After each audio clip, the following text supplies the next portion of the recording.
اس نے اپیل کی volunteer force کی، اور برطانیہ میں تقریباً 2.5 لاکھ لوگوں نے والنٹیئر کرنے کا اپنے آپ کو رجسٹر کروایا۔ تو مقصد اس والنٹیئر فورس کا یہ ہے کہ ایک مشکل وقت میں قوم کو ان لوگوں کی ضرورت ہے جو مدد کر سکتے ہیں، رضاکارانہ طور پہ ہماری ایڈمنسٹریشن کی مدد کر سکتے ہیں، کیونکہ ایڈمنسٹریشن کے پاس بھی اتنے وسائل نہیں، اتنے لوگ نہیں کہ وہ ایڈمنسٹریشن بھی کریں اور پھر کھانا بھی بانٹیں، اور پھر مسجدوں کے اوپر بھی دیکھیں کہ SOPs کے اوپر لوگ چل رہے ہیں، اور جو آگے آنے والا وقت ہے اس میں بھی ایڈمنسٹریشن اکیلی کچھ نہیں کر سکتی۔ تو اس لیے ہمیں یہ والنٹیئرز جو آپ سب نے والنٹیئر کیا، ایک ملک جہاد لڑ رہا ہے ایک مشکل وقت کے لیے، تو میں آپ سب کا پھر سے شکریہ ادا کرتا ہوں۔ میں ایک تھوڑی سی آپ کو بیک گراؤنڈ بتا دوں کہ جب شوکت خانم کینسر ہاسپٹل کے لیے میں پیسے اکٹھے کرنے نکلا تو بہت زیادہ پیسہ تھا، تو مجھے سمجھ نہیں آئی کہ میں اتنا زیادہ پیسہ کیسے اکٹھا کروں گا۔ تو تب کسی نے کہا کہ یہ اسکول کے بچے جو ہیں ان کو آپ اپنے ساتھ موبلائز کریں، کیونکہ میں ان دنوں میں کرکٹ کھیلتا تھا، اور جو اسکول کے بچے تھے وہ سب سے زیادہ مجھے فالو کرتے تھے کرکٹ کی وجہ سے۔ تو میں نے ایک عمران ٹائیگر فورس نکالی، اور یہ ہمارے اسکول کے بچے تھے جو کہ پھر ٹائیگرز بنے، جنہوں نے پیسے اکٹھے کیے، نہ ہی صرف انہوں نے پیسے اکٹھے کیے، لیکن جب وہ پبلک کے اندر گئے پیسے اکٹھے کرنے کے لیے تو جو پبلسٹی ملی، اس پبلسٹی کی وجہ سے ہم آخر میں اتنا پیسہ اکٹھا کر سکے کہ پاکستان کا پہلا ایک اسپیشلائزڈ کینسر ہاسپٹل بنا سکے، اور وہ ہاسپٹل جو آج تک 75% کینسر کے مریض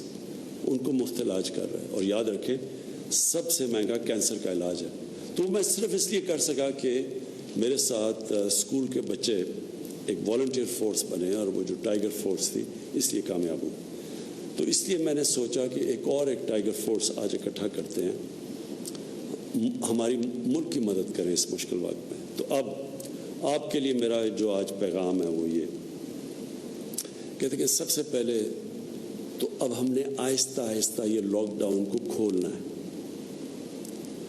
ہم کیوں لاک ڈاؤن کو کھول رہے ہیں میں آپ کو بتا چکا ہوں کہ بہت زیادہ لوگ متاثر ہو چکے ہیں لاک ڈاؤن سے، نوکریاں چلی گئی ہیں، وہ طبقہ جو کہ صرف دہاڑی دار تھے، جو گزارا کرتے تھے، جو پیسہ آتا تھا اس سے بچوں کا پیٹ پالنے سے، وہ سب مشکل میں پڑ گئے۔ تو اس لیے جو ہم جب لاک ڈاؤن کھولیں گے تو تاکہ لوگوں کو نوکریاں ملیں واپس، لیکن ہمیں پتہ ہے کہ اگر ہم نے ایسا لاک ڈاؤن کھول دیا کہ جدھر لوگ جمع ہونا شروع ہو گئے، اور جو ہم SOPs یعنی جو شرائط ہم رکھ رہے ہیں لاک ڈاؤن کھولنے کے لیے، اگر لوگوں نے ان کے اوپر عمل نہ کیا تو خطرہ یہ ہے کہ پھر سے یہ ایک کرونا تیزی سے پھیلے گی، کیونکہ اب تھوڑی لیول ہو گئی ہے۔ تو اگر وہ پھر سے پھیلی تو اس کا پھر خدشہ یہ ہے کہ پھر سے ہمیں لاک ڈاؤن کی طرف جانا پڑے گا۔ لہٰذا میں آپ سب سے یہ امید رکھتا ہوں کہ آپ نے پھر اپنے یونین کاؤنسلز کے اندر، محلوں کے اندر، جدھر آپ کی لوکیشن ہے، آپ نے پھر لوگوں کے اندر یہ اویئرنیس پیدا کرنی ہے، آپ نے پبلسائز کرنا ہے کہ SOPs کیا ہیں۔ مسجدوں کے اندر ہم نے کہا ہوا ہے، شرائط رکھی ہوئی ہے کہ اگر تراویح پڑھنے جانا ہے تو یا مسجدوں میں جانا ہے آپ نے تو وہ فاصلے رکھنے ہیں آپس میں، اور پھر کئی اور ہم نے شرائط رکھی ہوئی ہیں۔ تو یہ والنٹیئرز کا، یہ ٹائیگرز کا کام ہوگا کہ لوگوں کو آگاہ کریں کہ یہ اگر مسجد کھل رہی ہے تو آپ نے مسجد میں جانا ہے تو یہ آپ نے ان شرائطوں پہ عمل کرنا ہے، اگر دکانیں کھل رہی ہیں تو تب آپ نے کیا کرنا ہے، اگر فیکٹریاں کھل رہی ہیں تو آپ نے لوگوں کو آگاہ کرنا ہے اس چیز پہ۔ حالانکہ یہ جب ہم کھولیں گے فیکٹریز اور دکانیں اور سب چیزیں، تو اس میں ذمہ داری جو فیکٹری کا مینیجر ہے اس کی ذمہ داری ہوگی، جو دکان چلاتا ہے اس کی ذمہ داری ہوگی، لیکن عوام کے اندر ہمارے ٹائیگر فورس جا کے لوگوں کو آگاہ کرے گی۔ سب سے بڑی تو یہ ذمہ داری ہے کیونکہ یہ سب سے بڑا ہمارے لیے چیلنج اب ہوگا کہ ایک طرف لوگوں کو کرونا سے بھی بچائیں اور دوسری طرف ہم یہ بھی دیکھیں کہ لوگ بے روزگاری سے بھوک سے نہ مریں، تو ان کے لیے روزگار بھی ہو اور پھر کرونا سے بھی بچائیں۔ اس بیلنس کے لیے آپ ٹائیگرز کی ضرورت پڑے گی کہ پبلک کے اندر یہ اویئرنیس کیمپین کریں، لوگوں کو آگاہ کریں کہ کن شرائط کے مطابق ہم لاک ڈاؤن کو کھول رہے ہیں۔ دوسری چیز جو میں پہلے کہہ چکا ہوں، مسجدیں، ان کے اندر یوٹیلیٹی سٹورز، میں بھی کہوں گا بھی ہمارے یوٹیلیٹی سٹورز کے چیئرمین بیٹھے ہوئے ہیں، میں اس کے ڈاکٹر ظفر مرزا کو یہاں بٹھایا ہوا ہے کیونکہ بہت زیادہ میڈیکل پروفیشن کے لوگ جو میڈیکل فیلڈ سے تعلق رکھتے ہیں انہوں نے بھی ہمارے ٹائیگرز بنے ہیں، تو یہ ڈاکٹر مرزا کو کہوں گا کہ آپ کو گائیڈ کریں۔ یوٹیلیٹی سٹورز کی ذوالقرنین آپ کو بتائیں گے چیئرمین کہ ان کے اندر آپ نے کیسے کیا چیز دیکھنی ہے جا کے یوٹیلیٹی سٹورز پہ۔ میں چاہوں گا کہ عثمان ڈار آپ سے مختصر بات کریں کہ جو انہوں نے سیالکوٹ کے اندر ایک پائلٹ پروجیکٹ کیا ہے والنٹیئرز کے ساتھ، ٹائیگرز کے ساتھ،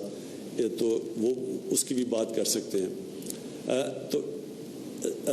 نمبر 1 چیز کہ ٹائیگر فورس ایک والنٹری فورس ہے، آپ نے کہیں پیسے اکٹھے نہیں کرنے، آپ کا کام یہ نہیں ہے، آپ کو کوئی تنخواہیں نہیں مل رہی، آپ ایک جہاد لڑ رہے ہیں ہمارے ساتھ مل کے، اور آپ جوائن کریں، ایڈمنسٹریشن کے ساتھ مل کے آپ کام کریں گے۔ تو جو لوکل ایڈمنسٹریشن ہے، جو ایک بڑا پروگرام ہم نے لانچ کیا 2 دن پہلے، وہ ہے کہ ہم جو لوگ بے روزگار ہوئے ہیں، جو اس لاک ڈاؤن کی وجہ سے لوگ بے روزگار ہوئے ہیں، ان کی رجسٹریشن کروانی ہے آپ نے۔ تو میں آپ جو یونین کاؤنسل کا آفس ہوگا، جو ہماری ایڈمنسٹریشن ہوگی، وہ اس آفس میں وہ ایک ڈیسک بنائے گی اور ادھر آپ لوگوں کو رجسٹر کریں گے، جو لوگ بے روزگار ہوئے ہیں۔ لوگ خود بھی اپنے آپ کو رجسٹر کر سکتے ہیں، لیکن ہم یہ سمجھتے ہیں کہ وہ جو ویب سائٹ کے اوپر اپنے آپ کو رجسٹر کرنے کی فارم بھرنی ہے، وہ شاید زیادہ لوگ نہ کر سکیں، اس لیے آپ میں سے زیادہ تر پڑھے لکھے لوگ ہیں جنہوں نے والنٹیئر کیا، تو آپ ان کی مدد کریں تاکہ وہ رجسٹر کریں، اور پھر ہم ان کو ایک فلٹر کر کے اپنے اساس پروگرام کے ذریعے جو نادرا کے ڈیٹا بیس ہے ان کو فلٹر کریں گے کہ واقعی وہ مستحق ہیں، اور ان کے بعد وہی کیش ٹرانسفر کریں گے جو کہ آپ ابھی اساس پروگرام کی کیش ٹرانسفرز کر رہے ہیں، اور پھر ان کو بھی آپ مانیٹر کریں گے اور ہمیں فیڈ بیک دیتے رہیں گے۔ اس کے علاوہ جو میں آپ سب سے یہ امید لگاتا ہوں کہ یوٹیلیٹی سٹورز کا میں آپ کو بتا بیٹھا ہوں، آپ نے کہیں بھی ذخیرہ اندوزی دیکھی؟ آپ نے دیکھا کہ لوگ گندم کو یا اور بھی کھانے پینے کی چیزوں کی ذخیرہ اندوزی کر رہے ہیں، یہ قانون کے خلاف ہے۔ آپ نے خود ایکشن نہیں لینا، آپ نے جا کے ایڈمنسٹریشن کو بتانا ہے، اور پھر ایڈمنسٹریشن کی ذمہ داری ہے ایکشن لینے کے لیے۔ یہ جو بھی لوگ یہ غیر قانونی چوز کر رہے ہیں، ذخیرہ اندوزی سے وہ ہوتا کیا ہے کہ قیمتیں اوپر چلی جاتی ہیں، اور اس سے کیا ہوتا ہے کہ جو ہم کیش ٹرانسفر کر رہے ہیں عام لوگوں کے لیے، ان کی مدد کرنے کے لیے،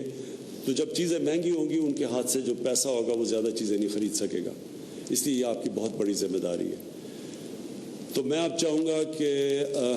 عثمان ڈار آپ ذرا بریفلی بتا دیں کہ آپ نے سیالکوٹ میں جو پائلٹ پروجیکٹ کیا ہے۔ سیالکوٹ میں جو ہم نے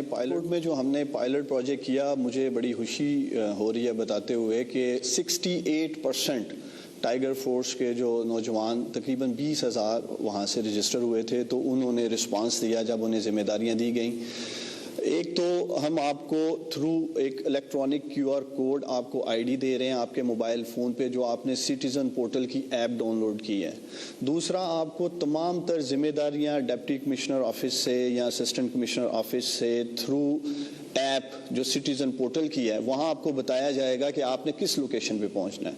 مثلاً ہم نے 4-5 جو کام کیے ڈسٹرکٹ سیالکوٹ میں، ایک 203 بیڈ کا فیلڈ ہاسپٹل آپریشنلائز کیا، اس کے لیے CM پنجاب سردار عثمان بزدار صاحب تشریف لائے۔ 403 کے قریب جو ہیلتھ ورکر تھے سیالکوٹ سے جو رجسٹر ہوئے، جس میں 71 MBBS ڈاکٹر تھے،